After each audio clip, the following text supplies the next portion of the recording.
Hello प्यारे बच्चों, mathematics online class में आप सभी का स्वागत है। आज हम चैप्टर नंबर 2 बहुपद में एक्सरसाइज 2.5 से क्वेश्चन नंबर 11 से आगे हल करेंगे। क्वेश्चन नंबर 11 है गुणनखंड कीजिए। तो 27x की 3 प्लस में y की 3 प्लस में z की 3 माइनस में 9xyz। तो एक्सरसाइज की शुरुआत में हमने क्या है सभी प्रकार की सर्वसमीकाओं को अच्छी तरह अध्ययन किया था। तो एक सर्वसमीका है आपकी, तो पहले इसको थोड़ा सरल लिखते हैं।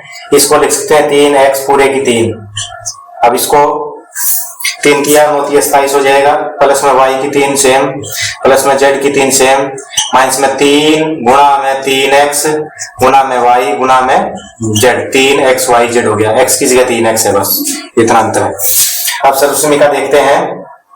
x की 3 प्लस में y की 3 प्लस में z की 3 माइनस में 3xyz, ये किसके बराबर होता है? ये सर्वसमीका होती है आपकी x प्लस में y प्लस में z, और दूसरा गुणनखंड हो जाएगा आपका x की 2 जमा में y की 2 जमा में z की 2 माइनस में xy माइनस में yz माइनस में zx। ये दो गुणनखंड के रूप में ये सर्वसमीका होती है। तो इसमें देखो x की जगह 3x है, y की जगह y है, z की जगह z है। तो x की 3 y की 3 z की 3 ही हो गया, माइनस में 3 गुणा xyz, तो ये 3xyz। तो इसको किस रूप में प्रकट कर देंगे? इस सर्वसमीका को इस प्रकार हम लिख सकते हैं xyz। तो x की जगह क्या है 3x प्लस में y प्लस में z, x की जगह क्या है 3x है आपका। तो इस सर्वसमीका का उपयोग करने पर, और दूसरे ब्रैकेट में x की 2 मतलब 3x पूरे की 2, फिर y की 2 सेम का सेम, y की 2 प्लस में z की 2। अब x की जगह 3x है क्योंकि यहाँ 3 है, और माइनस में x की जगह 3x y माइनस में yz माइनस में z, और x की जगह है गुणा में 3x। तो इसको सॉल्व कर लेंगे। ये तो आगे सेम का सेम 3x प्लस में y प्लस में z, दूसरा गुणनखंड बन गया आपका 3 तिया 9x की 2 प्लस में y की 2 प्लस में z की 2 माइनस में 3xy माइनस में yz, और माइनस में 3zx लिख दो या xz लिख दो। ये दूसरा गुणनखंड, ये पहला गुणनखंड। इस प्रकार के हमने सर्वसमीका का उपयोग करते हुए क्या है इस बहुपद के गुणनखंड ज्ञात कर लिए हैं। अब क्वेश्चन नंबर 12 पे चलते हैं।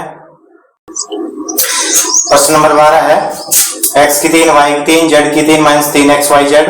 तो ये हमारी सर्वसमीका है। इसको किसके बराबर करना है? 1/2 इंटू एक्स वाई जेड और into x minus y square plus में y minus z square plus में जेड माइनस एक्स स्क्वायर के बराबर सिद्ध करना है। तो पहले हम क्या है ये साइड लेके क्या है इसको सॉल्व करते हैं, और इसको किसके बराबर कर देते हैं x plus y plus z, और इंटू क्या है x की 2 y की 2 प्लस में z की 2। यानी कि हमारी सर्वसमीका क्या थी? हमारी सर्वसमीका थी x की 3 प्लस में y की 3 प्लस में z की 3 माइनस में 3xyz किसके बराबर होता है? ये होता है x प्लस में y प्लस में z, और दूसरी बार x की 2 प्लस में y की 2 प्लस में z की 2 माइनस में xy माइनस में yz और माइनस में zx दूसरे ब्रैकेट में ये। तो ये सर्वसमीका इसके बराबर होती है। तो इसको हम क्या कर देते हैं इसके बराबर कर देते हैं, अपने आप बराबर हो जाएंगे। तो इस सर्वसमीका का उपयोग करेंगे हम। तो राइट हैंड साइड लेने पर क्या है 1/2 x प्लस में y प्लस में z, ये इसका स्क्वायर है, इसका स्क्वायर है, इसका स्क्वायर है, फिर इन तीनों का स्क्वायर करके जोड़ कर देते हैं। पहले क्या है बड़ा ब्रैकेट लगाएंगे, इसका वर्ग करते हैं x की 2 माइनस में 2xy प्लस में y की 2। ठीक है, ब्रैकेट हटा ही देते हैं। प्लस में इसका स्क्वायर करेंगे y की 2 माइनस में 2yz प्लस में z की 2। इसका वर्ग करते हैं प्लस में z की 2 माइनस में 2zx प्लस में x की 2। अब देखो x की 2 कितना हो गया एक्स प्लस वाई प्लस में जेड, ये सेम का सेम। ये हो गया 2x की 2 और y की 2 और y की 2 कितना हो गया 2y की 2, ये भी आ गया। और z की 2 और z की 2, तो ये भी हो गया 2z की 2।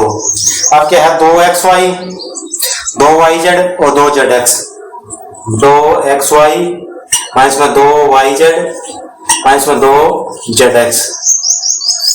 अब इसमें सब में 2 है तो 2 को क्या ले लेते हैं कॉमन, एक बटा 2 x प्लस में y प्लस में z, यहां 2 कॉमन ले लिया, क्या बचा x की 2 प्लस में y की 2 प्लस में z की 2 माइनस में xy माइनस में yz माइनस में zx। सब में क्या है 2 था, 2 कॉमन ले लिया। 2 से 2 क्या हो जाएगा कैंसिल, ये भाग में ये गुना में है तो आपस में ये संख्याएं ये पद गुना में है तो 2 से 2 कैंसिल हो गया। क्या बच गया, क्या बच गया आपका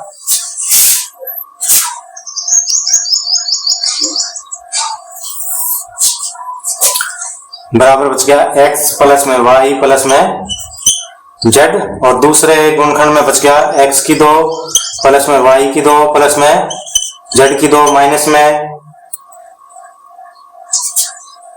xy माइनस में yz और माइनस में zx, ये दूसरा ब्रैकेट बच गया आपका। तो ये किसके बराबर हो गया, परंतु अब देखो ये सर्वसमीका, ये भी किसके बराबर होता है, इसके बराबर होता है। ये सर्वसमीका जो दी गई है यहाँ लेफ्ट हैंड साइड में ये इसके बराबर होता है, और राइट हैंड साइड का भी हमारा ये सेम आंसर आ गया, देखो सेम का सेम आ गया। परंतु यहाँ लिख देंगे x की 3 प्लस में y की 3 प्लस में z की 3 माइनस में 3 x y z किसके बराबर होता है, यही बराबर होता है x प्लस में y प्लस में z, और दूसरे ब्रैकेट में x की 2 प्लस में y की 2 प्लस में z की 2 माइनस में xy माइनस में yz और माइनस में zx, ये दूसरा ब्रैकेट। तो क्या है इसका आंसर भी यही है, और हमने राइट हैंड साइड का भी यही आंसर आ गया। तो आता है क्या है लेफ्ट हैंड साइड बराबर है राइट हैंड साइड, दोनों का आंसर सेम आ रहा है। ये सर्वसमीका पहले से सिद्ध है और ये हमने क्या इसके बराबर कर दी, तो क्या है ये सत्य सिद्ध हुआ।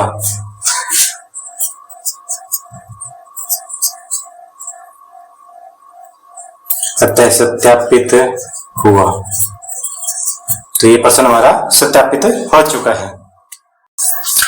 क्वेश्चन नंबर 13 पे चलते हैं। क्वेश्चन नंबर 13 है यदि x plus y plus z बराबर 0 हो तो दिखाइए कि x की 3 प्लस वाई की 3 प्लस जेड की 3 बराबर 3x y z। तो हम ये समीकरण लेके चलते हैं, इसको इसके बराबर कर देंगे।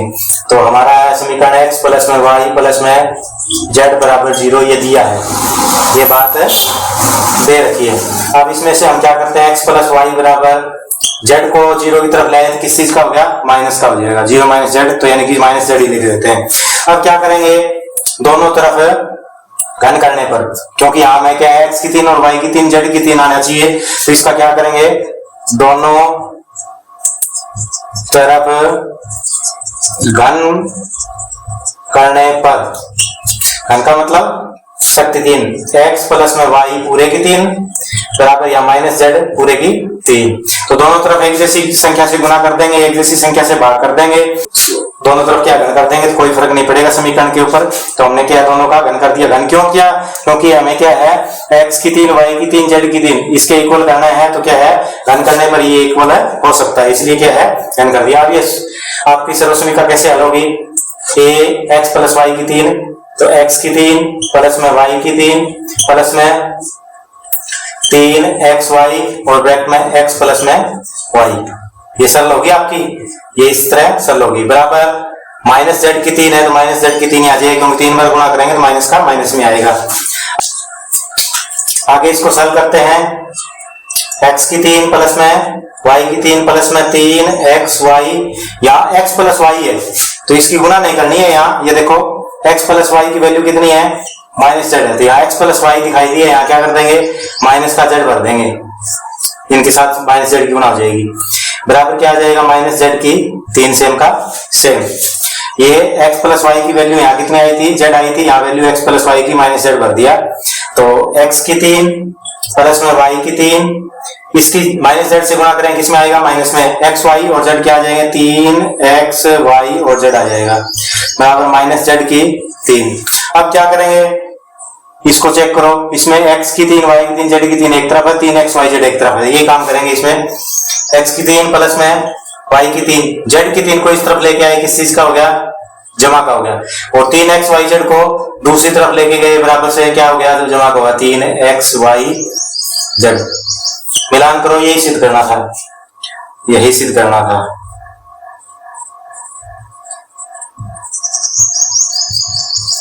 तो ये बात सिद्ध हो गई है कि x की 3 y की 3 प्लस में z की 3 बराबर 3x y z कब होता है, अगर x y और z का जोड़ 0 हो। तो इस प्रकार हमने क्वेश्चन नंबर 13 हल कर लिया। क्वेश्चन नंबर 14 पे चलते हैं। क्वेश्चन नंबर 14 है, वास्तव में घनों का परिकलन किए बिना निम्न में प्रत्येक का मान ज्ञात कीजिए। तो मैं वास्तव में घनों का परिकलन का मतलब ये है कि ये जो यहाँ संख्या दी गई है 12 की 3, 7 की 3, 5 की 3, तो इसमें क्या है, हमें इनकी गणना नहीं करनी है, बल्कि सर्वसमीकरण का उपयोग करके हमें क्या ये सरल करना है। तो सबसे पहले ये देखते हैं, ये 12, ये 7 और ये 5, इनका जोड़ कितना होता है, इसको x माने, इसको y माने, इसको z माने, 3 को एक बार छोड़ देते हैं इसके घन को। 12 घटा का और 7 और 5 जमा के, ये जमा के 12 घटा के 12 0 हो गया, यानी कि यहाँ नंबर 1 में मान लेते हैं हमें x बराबर -12, y बराबर 7 और z बराबर 5।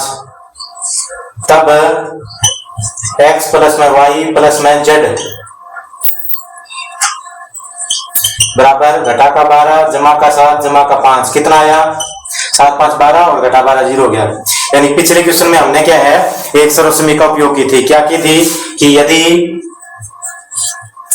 x जमा में y जमा में z बराबर 0 हो तो x की 3 प्लस में y की 3 प्लस में z की 3 बराबर क्या होता है, 3x y z होता है। ये हमने सर्वसमीकरण पिछली बार पिछले क्वेश्चन में सत्य सिद्ध की थी कि अगर क्या है x y और z का मान 0 हो, तीनों का जोड़ 0 हो, तो x की 3 y की 3 z की 3 बराबर क्या होता है, 3x y z होता है। अब देखो इसमें ये x माने, ये y माने, ये z माने, तो कितना उत्तर आ रहा है हमारा, 0 आ रहा है। तो इसमें क्या है, सिर्फ ये फार्मूला लगा देंगे, क्यों, क्योंकि यहाँ x y और z का मान 0 है, तो ये क्या है, x की 3 है, ये y की 3 है, ये z की 3 है, तो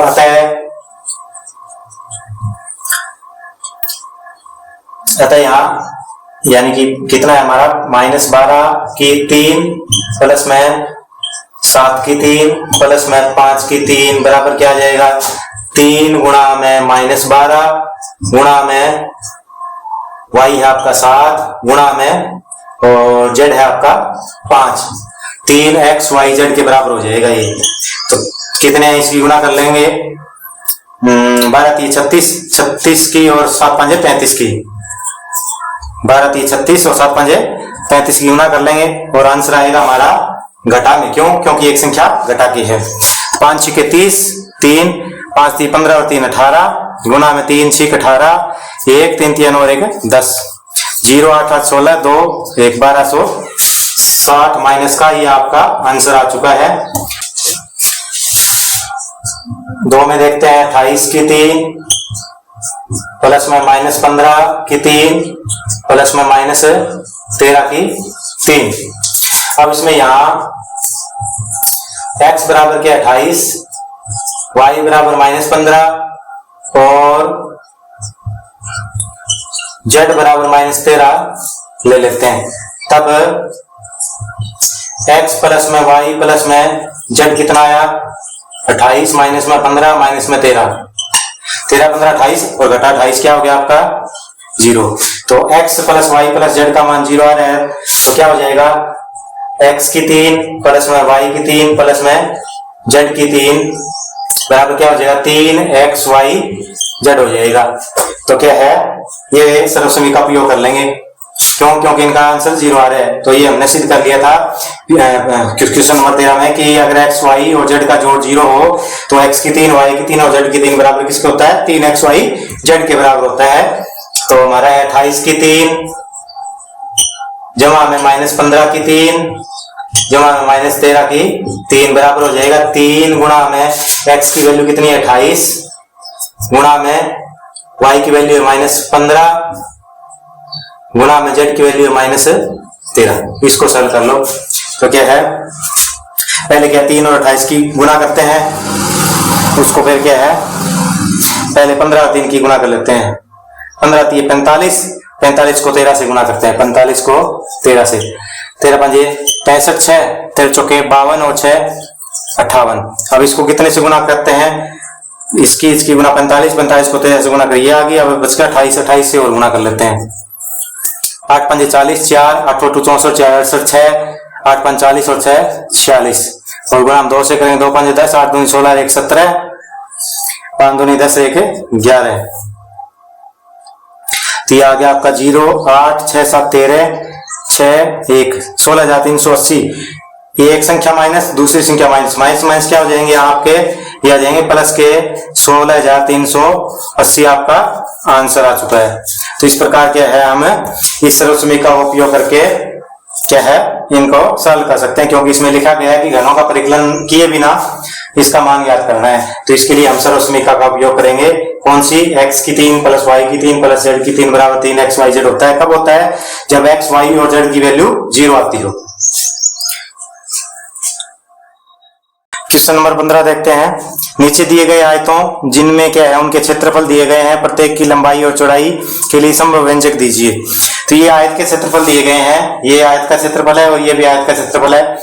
ये जिस आयत का क्षेत्रफल है उसकी भुजाएं निकालना है, लंबाई और चौड़ाई। और इसमें भी क्या है, क्षेत्रफल दिया गया है, लंबाई और चौड़ाई बताना है व्यंजक के तौर पे। तो लंबाई और चौड़ाई कैसे ज्ञात की जाएगी, आयत का क्षेत्रफल होता है लंबाई गुना चौड़ाई, यानी कि 2 गुणनखंड हुए। तो अगर इस दिए गए व्यंजक के 2 गुणनखंड हमने ज्ञात कर लिए तो क्या है, लंबाई और चौड़ाई आ जाएगी। तो सबसे पहले लिखते हैं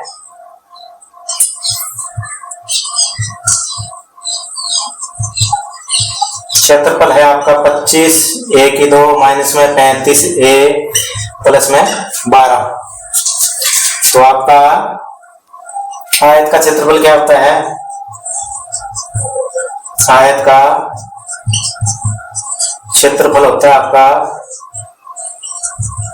लंबाई गुना में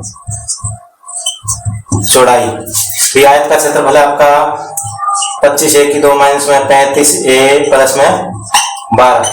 तो इसके क्या करेंगे, आयत का क्षेत्रफल है, इसको क्या है इस रूप में, यानी कि 2 गुणनखंड बना लेंगे इसके।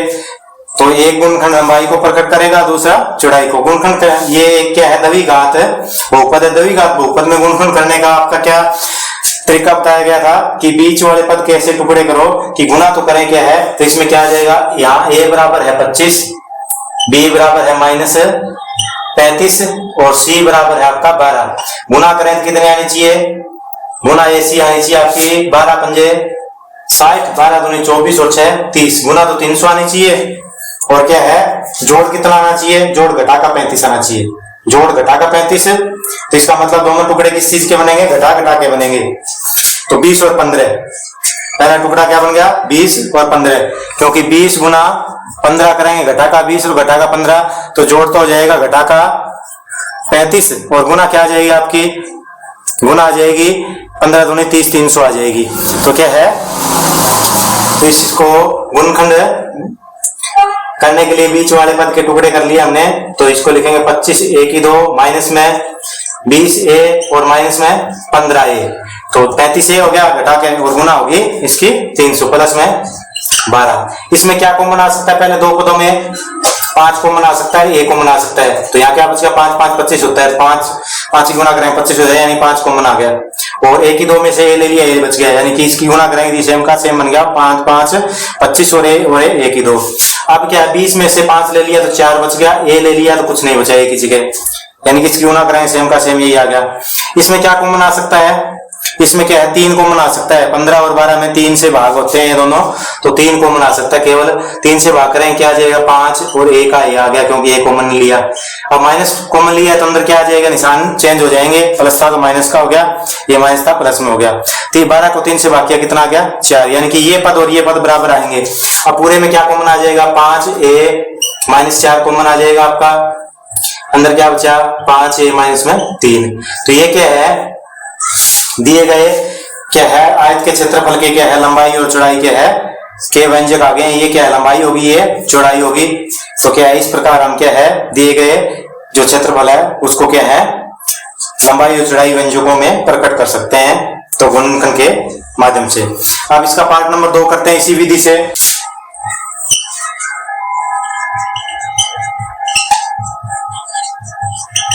आयत का क्षेत्रफल होता है लंबाई गुना में चौड़ाई।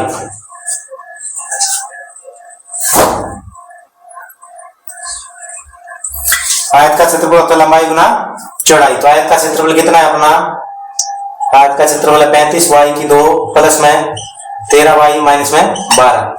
तो इसको क्या है, लंबाई और चौड़ाई के रूप में प्रकट करना, मतलब दो गुणनखंड बना देंगे। इसके गुणनखंड क्या है, ये द्विघात, यहाँ घात क्या है, वाई की अधिकतम 2 है तो द्विघात बहुपद है। द्विघात बहुपद के गुणनखंड करने का क्या तरीका था कि बीच वाले पद के टुकड़े करो। यहाँ देख लेते हैं, a बराबर है 35, b बराबर है आपका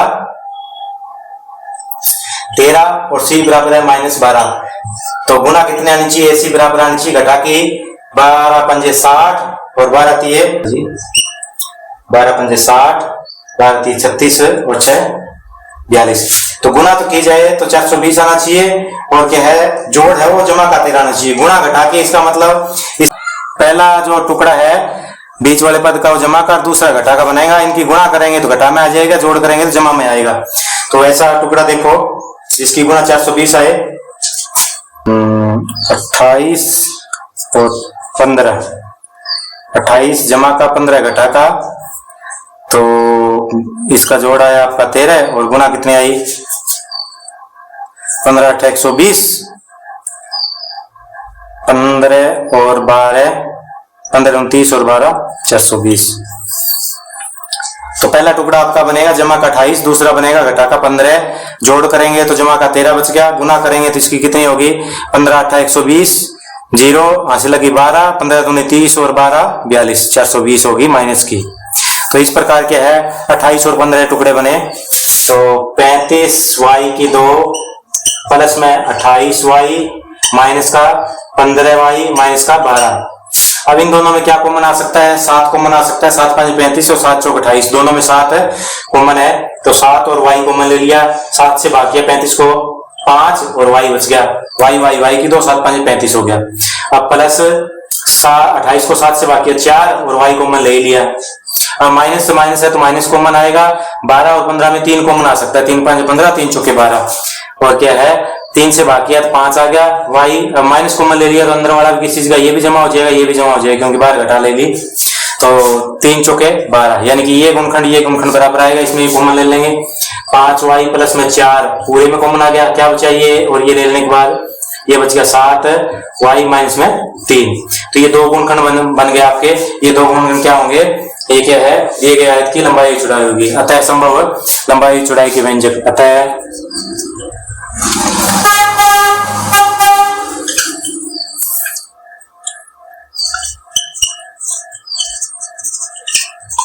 के व्यंजक संभव लंबाई और चौड़ाई के व्यंजक क्या आ गया 5 वाई प्लस 4 और दूसरा आ गया 7 वाई माइनस में 3। तो इस प्रकार क्या है, हमने आयत के लंबाई और चौड़ाई के व्यंजक ज्ञात कर लिए। क्वेश्चन नंबर 16 पे चलते हैं। घनाभों जिनके आयतन नीचे दिए गए हैं उनकी विमाओं का मतलब भुजाओं के लिए संभव व्यंजक क्या है। यानी अब की बार क्या है, घनाभ है जिसमें लंबाई चौड़ाई और ऊंचाई 3 क्या है विमाएं होती है, 3 क्या है विमा वाली आकृति होती है घनाभ। तो उसमें लंबाई चौड़ाई और ऊंचाई तीनों के लिए व्यंजक बताना है। तो यानी कि 3 इन दी गई क्या है बहुपदों के 3 गुणनखंड होंगे, वो तीनों गुणनखंड ज्ञात कर लेंगे तो क्या है विमाएं आ जाएंगी। तो पार्ट नंबर 1 पे चलते हैं।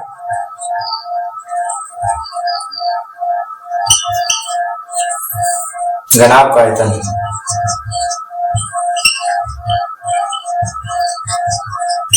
घनाभ का आयतन होता है LBH, लंबाई गुना चौड़ाई गुना ऊंचाई, यानी कि 3 गुणनखंड बनेंगे, तीनों गुणनखंड इसी से आ जाएंगे। तो आयतन कितना है 3x की 2 घटा में 12x। तो इसमें क्या ले लेते हैं, सबसे पहले इसमें x है, इसमें x है तो x कॉमन ले लिया और क्या है 3 कॉमन आ जाएगा। तो 3x कॉमन ले लिया, क्या बचा x बच गया, या तो x की 2 था, 3 था, 3 कॉमन ले लिया, x की 2 में x कॉमन ले लिया, x बच गया घटा में। अब 12 को 3 से भाग किया, कितना आ गया 4, और x कॉमन ले लिया। अब क्या है, इसको हम क्या लिख सकते हैं, 3 गुना में x घटा में 4। अब देखो 1 2 3 गुणनखंड जो संभव थे वो संभव गुणनखंड हमने प्राप्त कर लिए हैं। आगे इसके और गुणनखंड प्राप्त नहीं हो सकते, तो तय संभव क्या है, विमाएं क्या आ गई, अतः घनाभ की संभव विमाओं के लिए या विमाएं क्या आ गई, 3x और x घटा 4। ये 3 विमाएं संभव व्यंजक हो सकती है। अगले पार्ट पे चलते हैं। पार्ट नंबर 2 है 12k y की 2 प्लस में 8k y माइनस में 20k। तो घनाभ का आयतन होता है LBH, मतलब लंबाई गुना चौड़ाई गुना ऊंचाई, 3 विमाएं हैं। तो आयतन कितना है आपके बार, 12k y की 2 प्लस में 8k y माइनस में 20k। तो इसमें 12, 8 और 20 में और क्या कॉमन आ सकता है, ये भी 4 से भाग होता है, ये भी 4 से होता है, ये भी 4 से होता है। तो एक तो 4 कॉमन आ गया, एक k कॉमन आ गया, तो यहाँ 4 से भाग करेंगे तो 4 3 12 3 बच गया, k ले लिया और y की 2 बच गया। अब यहाँ प्लस में 8 को 4 दूनी 8, k हमने ले लिया, क्या बचा, y बचा। माइनस में 20 को 4 से भाग किया 5 और k हमने ले लिया, यानी कि एक पार्ट तो हमारा ये आ गया गुणनखंड। अब 2 गुणनखंड यहाँ से प्राप्त हो जाएंगे। देखो ये द्विघात बहुपद आ गया, इसके बीच वाले टुकड़े करके गुणनखंड कर लेंगे हम। तो 4k सेम का सेम, इसमें बीच वाले टुकड़े करो कि गुना तो करें, तो 3 पंजे 15, गुना तो करें कितनी आए, गुना आए घटा की 15, 3 पंजे 15, तो घटा की 15 आएगी। और जोड़ करें तो कितना आए, जोड़ आए जमा का 2। इसका मतलब क्या है, पहला टुकड़ा जमा का बनेगा, दूसरा घटा का बनेगा। तो ऐसे ही टुकड़े बनाओ, तो आपका 5 और 3 बन गया, गुना करें 5 3 15 आ गया, जोड़ के 5 में से 3 घटाया 2 आ गया। तो क्या लिख सकते हैं, 3y की 2 प्लस का 5y और माइनस का 3y। 5y में 3y गया, 2y बच गया, गुना आ गई 15 घटा 5 का 5। अब 4k सेम का सेम, बड़ा ब्रैकेट लगा लो। इन दोनों में क्या कॉमन आ सकता है, y कॉमन आ सकता है, तो 3y बच गया क्योंकि 3 कॉमन ने लिया, और y की 2 में से 1 y बच गया। प्लस में यहाँ क्या बचा आपका 5y कॉमन ले, क्योंकि दोनों में माइनस है, और क्या है, और कोई संख्या कॉमन नहीं है तो 1 ले लेंगे। अब क्या है, ये भी 3y भी जमा का हो गया और जमा 5 भी जमा का हो गया। अब देखो ये और ये सेम है तो कॉमन आ जाएगा, 4k सेम का सेम और 3y प्लस में 5, दूसरा क्या बच गया, y माइनस में 1 बच गया। तो इस प्रकार ये 3 गुणनखंड हो गए। संभव गुणनखंड क्या क्या है, 4k पहले से प्राप्त हो रहे हैं, दूसरा क्या बच गया 3y प्लस में 5, और तीसरा क्या बन गया y माइनस में 1। तो ये लिख देंगे आता है कि संभव विमाएं या भुजाएं क्या आ गई आपकी, 4k 3y प्लस में 5 और क्या बच गई y माइनस में 1। तो ये 3 क्या है, विमाएं प्राप्त हो चुकी है। तो इसी के साथ हमारी एक्सरसाइज 2.5 कंप्लीट हो जाती है।